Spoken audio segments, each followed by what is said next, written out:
Assalamualaikum warahmatullahi wabarakatuh. Alhamdulillahi rabbil alamin. Wassalatu wassalamu ala asrafil mursalin Sayyidina Muhammad wa ala alihi wa sahbihi ajma'in. Amma ba'du.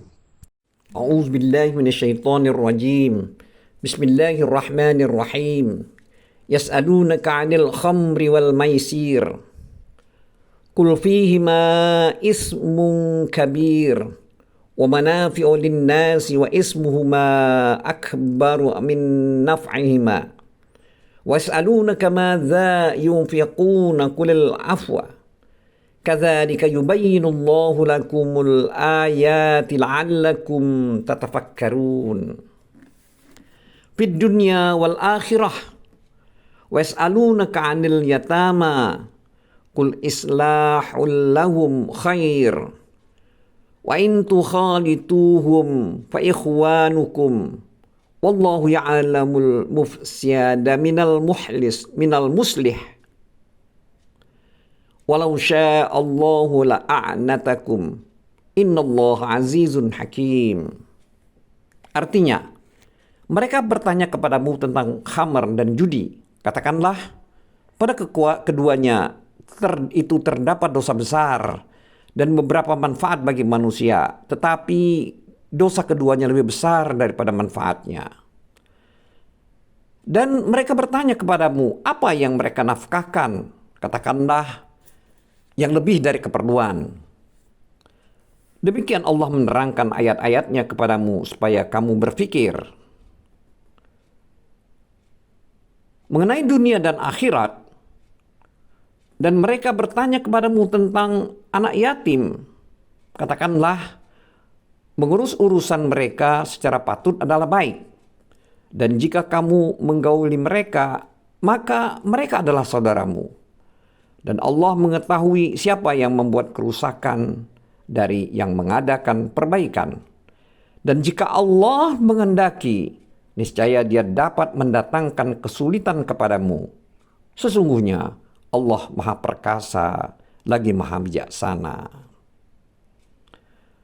Surat Al-Baqarah ayat 219 dan 220.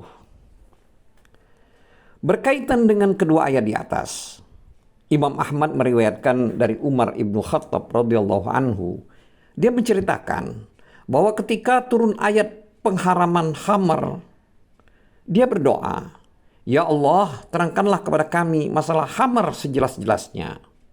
Maka turunlah ayat dalam surah Al-Baqarah ini, yang artinya mereka bertanya kepadamu tentang khamar dan judi. Katakanlah, pada keduanya itu terdapat dosa yang besar.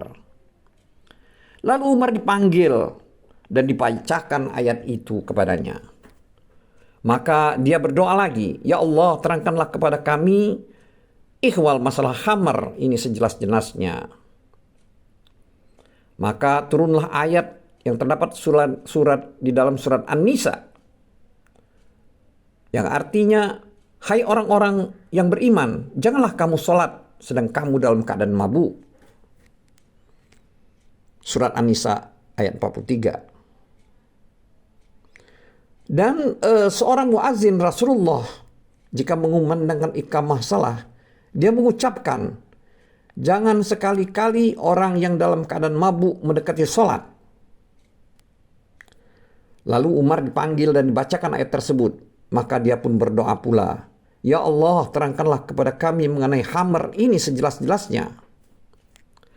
Maka turunlah ayat yang terdapat di dalam surat Al-Maidah dengan lafaz sebagai berikut, yang artinya, "Sesungguhnya syaitan itu bermaksud hendak menimbulkan permusuhan dan kebencian di antara kamu lantaran meminum khamar dan berjudi, serta menghalangi kamu dari mengingat Allah dan sholat.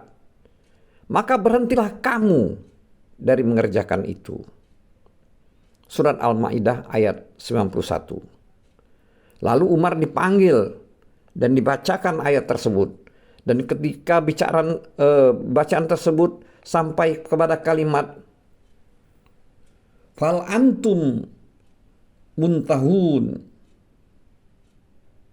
yang artinya, maka berhentilah kamu dari mengerjakan perbuatan itu. Maka Umar berkata, kami berhenti, kami berhenti. Dulu-dulu seiman. Demikian pula hadis yang diriwayatkan oleh Imam Abu Daud, At-Tirmizi, dan An-Nasai. Dulu-dulu seiman, Ali bin Al-Madini menyatakan sanad hadis ini sahih. Bagus maksudnya, sahih. Dan disahihkan oleh At-Tirmizi. Dan di dalam riwayat Ibnu Abi Hatim, dia menambahkan setelah kalimat kami berhenti, yaitu kalimat karena khamar dapat menghilangkan harta benda dan menghilangkan akal pikiran.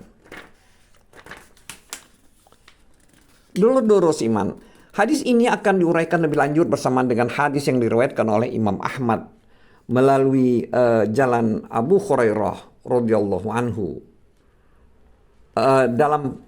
Pada pembahasan surat Al-Maidah ayat 90 yang berbunyi, sesungguhnya meminum khamar, berjudi, berkurban untuk berhala, dan mengundi nasib dengan anak panah adalah perbuatan syaitan.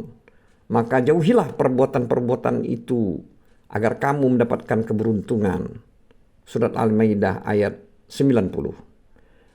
Selanjutnya firman Allah Subhanahu wa ta'ala yang berbunyi, yang artinya mereka bertanya kepadamu tentang khamar dan judi, yang sebagaimana telah dikatakan oleh Umar ibnu Khattab radhiyallahu anhu, khamar adalah segala sesuatu yang dapat mengacaukan akal, seperti yang akan diuraikan lebih lanjut dalam pembahasan ayat dalam surat Al-Maidah.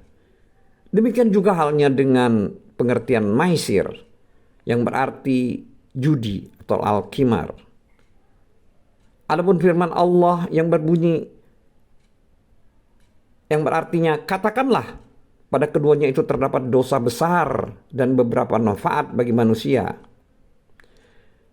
Di sini maksudnya dosanya itu adalah menyangkut masalah agama. Sedangkan manfaatnya itu berkaitan hanya berhubungan dengan masalah duniawi. Yakni meminum itu bermanfaat bagi badan, membantu pencernaan makanan dan mengeluarkan sisa-sisa makanan, mempertajam sebagian pemikiran, kenikmatan dan daya tariknya yang menyenangkan. Hal tersebut juga dikatakan oleh Hasan bin Sabit pada masa jahiliyah, yang mengatakan kami meminumnya hingga kami terasa sebagai raja dan singa, yang pertemuan itu tidak menghentikan kami.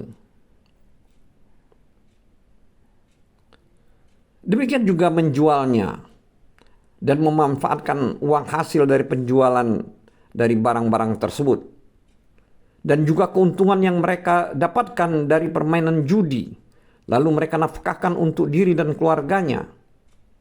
Tapi faedah tersebut tidak sebanding dengan bahaya dan kerusakan yang terkandung di dalamnya, karena berhubungan dengan akal dan agama. Untuk itulah Allah telah berfirman, yang artinya tetapi dosa keduanya lebih besar daripada manfaatnya. Oleh sebab itu ayat yang telah kita bacakan di atas tadi itu diturunkan sebagai pendahulu untuk mengharamkan khamar secara keseluruhan. Tetapi larangan itu masih dalam bentuk sindiran dan belum tegas. Karenanya ketika dibacakan ayat ini kepada Umar bin Khattab radhiyallahu anhu, dia berdoa, ya Allah, terangkanlah kepada kami mengenai khamar ini sejelas-jelasnya. Maka turunlah ayat yang terdapat di dalam surat Al-Maidah yang secara tegas mengharamkan khamar. Selanjutnya Ibnu Umar, Asy-Syafi'i, Mujahid, Qatadah, Rabi' bin Anas, Abdurrahman bin Zaid Aslam mengatakan, yang artinya di antara beberapa yang pertama kali turun berkaitan dengan khamar adalah firman Allah yang berbunyi, yang artinya mereka bertanya kepadamu tentang meminum khamar dan judi. Katakanlah pada keduanya itu terdapat dosa yang besar. Adapun ayat tersebut terdapat dalam surat An-Nisa. Lalu yang terdapat dalam surat Al-Maidah, yang hingga akhirnya secara tegas khamar itu diharamkan. Adapun firman Allah yang artinya, mereka bertanya kepadamu apa yang mereka nafkahkan, katakanlah yang lebih dari keperluan. Kata al-afu dibaca mansub atau marfu, dan kedua-duanya baik beralasan dan berkatan. Ibnu Abu Hatim menceritakan, ayahku memberitahu kami, dia menuturkan bahwa Mu'az bin Jabal dan Sa'labah pernah mendatangi Rasulullah SAW seraya mengatakan, ya Rasulullah, sesungguhnya kami mempunyai sejumlah budak dan keluarga. Bagaimana kami menginfakkan harta kami? Maka Allah menurunkan ayat yang artinya, dan mereka bertanya kepadamu apa yang mereka nafkahkan. Dan selanjutnya mengenai firman Allah ini, Al-Hakam menceritakan dari Muksim dari Ibnu Abbas. Dia berkata, yang artinya apa yang lebih dari kebutuhan, maksudnya kebutuhan untuk keluargamu. Hal senada juga diriwayatkan dari Ibnu Umar, Mujahid, Atta, Ikrimah, Sa'id bin Jubair, Muhammad bin Ka'ab, Al-Hasan Basri, Qatadah, Al-Qasim, Salim, Atta, Al-Hurasani, Rabi bin Anas, dan ulama-ulama lainnya, yaitu mengenai firman Allah yang mereka katakan, yaitu mengenai kelebihan. Diriwayatkan dari Taus, maksudnya adalah bagian kecil dari segala sesuatu. Sedangkan menurut Rabi bin Anas, yaitu sesuatu yang terbaik dan paling utama dari apa yang kau miliki. Tetapi semuanya kembali kepada istilah kelebihan. Dalam tafsirnya, Abd bin Humaid meriwayatkan dari Al-Hasan, yaitu berkaitan dengan firman Allah yang artinya dia mengatakan, janganlah menginfakkan seluruh hartamu lalu engkau duduk sambil meminta-minta kepada orang lain. Maka berdasarkan hadis yang diriwayatkan Ibnu Jarir dari dari Abu Hurairah radhiyallahu anhu, dia menceritakan hal sebagai berikut. Ada seorang yang mengatakan, ya Rasulullah, aku mempunyai 1 dinar. Maka beliau bersabda, nafkahkanlah untuk dirimu sendiri. Orang itu menjawab, aku masih punya yang lain lagi. Lalu beliau pun bersabda, nafkahkanlah untuk keluargamu. Orang itu masih berkata lagi, aku masih punya yang lain lagi ya Rasulullah. Beliau bersabda, nafkahkanlah untuk anakmu. Aku masih punya dinar yang lain lagi, kata orang itu. Lalu Rasulullah SAW bersabda, engkau lebih tahu kepada siapa uang itu harus dinafkahkan. Hadis tersebut di atas juga diriwayatkan oleh Imam Muslim dalam kitab Sahih. Adapun firman Allah yang artinya, demikian Allah menerangkan ayat-ayatnya kepadamu supaya kamu berpikir tentang dunia dan akhirat. Itu maksudnya adalah sebagaimana Allah telah memberikan rincian dan menjelaskan hukum-hukum ini kepada kalian, sebagaimana dia telah menjelaskan ayat-ayat tentang hukum, janji, dan ancamannya, agar kalian memikirkan tentang dunia dan akhirat. Itulah maksud daripada ayat tersebut. Dulur-dulur seiman, Ali bin Abi Talhah meriwayatkan dari Ibnu Abbas mengenai makna daripada ayat tersebut di atas. Maksudnya yaitu tentang kefanaan dan sirnanya dunia serta datangnya negeri akhirat dan kekekalannya. Ibnu Abi Hatim menukilkan dari Sya'ad At-Tamimi, dia menuturkan, aku pernah menyaksikan Al-Hasan sedang membaca surah ayat dari surat Al-Baqarah yang berbunyi, la'allakum tatafakkaruna fid dunya wal akhirah. Lalu dia mengatakan, demi Allah, barang siapa memikirkannya, maka dia akan mengetahui bahwa dunia itu adalah tempat penuh cobaan dan ujian, serta tidak abadi. Sedangkan akhirat adalah tempat pemberian balasan dan kekal. Demikian dikemukakan oleh Qatadah, Ibnu Jurayj, dan ulama lainnya. Adapun Abdul Razak meriwayatkan dari Muammar dari Qatadah yang artinya agar mereka mengetahui kelebihan akhirat atas dunia. Itulah maksud daripada ayat tersebut di atas. Dan dalam riwayat lain Qatadah berkata yang artinya, maka hendaklah kalian lebih mengutamakan akhirat daripada dunia. Sedangkan firman Allah yang artinya, dan mereka bertanya kepadamu tentang anak yatim, katakanlah mengurus mereka secara patut adalah baik. Dan jika kamu menggauli mereka, maka mereka adalah saudaramu, dan Allah mengetahui siapa yang membuat kerusakan dari yang mengadakan perbaikan. Dan jikalau Allah menghendaki, niscaya Dia dapat mendatangkan kesulitan padamu. Mengenai ayat ini, maka Ibnu Jarir meriwayatkan dari Ibnu Abbas. Dia menceritakan ketika turun ayat yang artinya, dan janganlah kamu mendekati harta anak yatim kecuali melalui cara yang lebih baik, yaitu surat Al-An'am ayat 152, dan ayat dalam surat An-Nisa ayat nomor 10. Jadi surat An-Nisa ayat nomor 10 yang artinya sesungguhnya orang-orang yang memakan harta anak yatim secara zalim, sebenarnya mereka itu menelan api sepenuh perutnya dan mereka akan masuk ke dalam api yang menyala-nyala. Surat An-Nisa ayat 10. Maka dengan turunnya ayat ini, orang-orang yang mengasuh anak yatim langsung memisahkan makanan dan minumannya dari makanan dan minuman anak yatim yang diasuhnya. Lalu dia menyisakan sebagian dari makanannya dan dia simpan untuk si yatim. Sampai si yatim memakannya atau makanan itu jadi basi.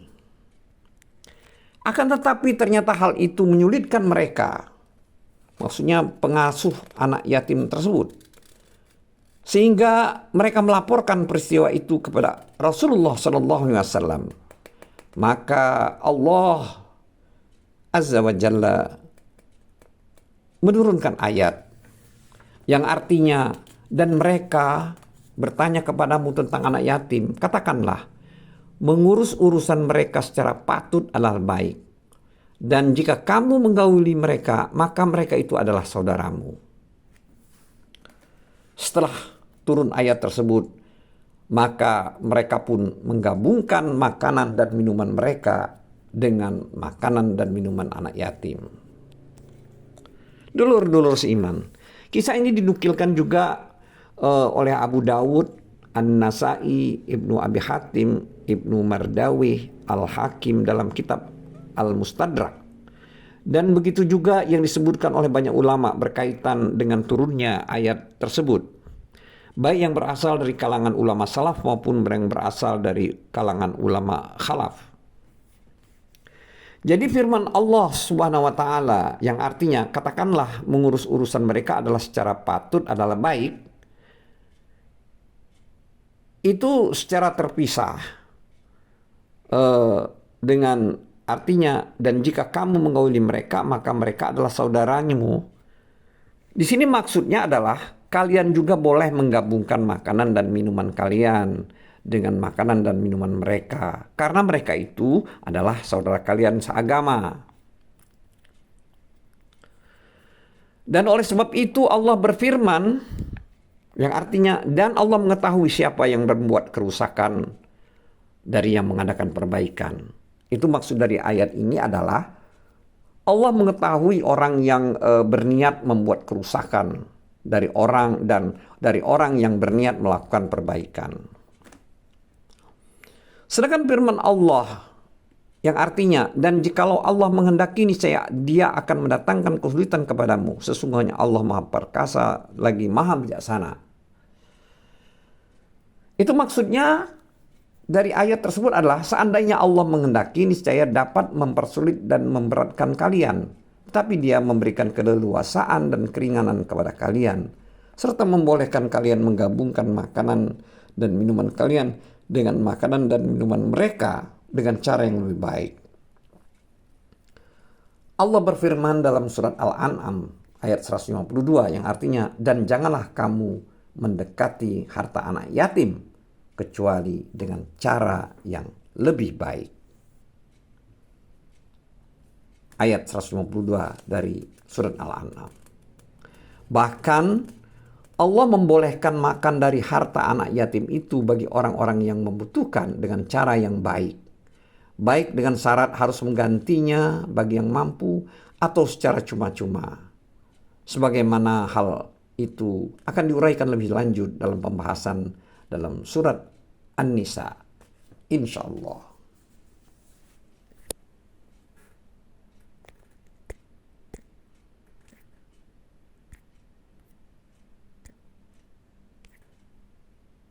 Wallahu a'lam bissawab.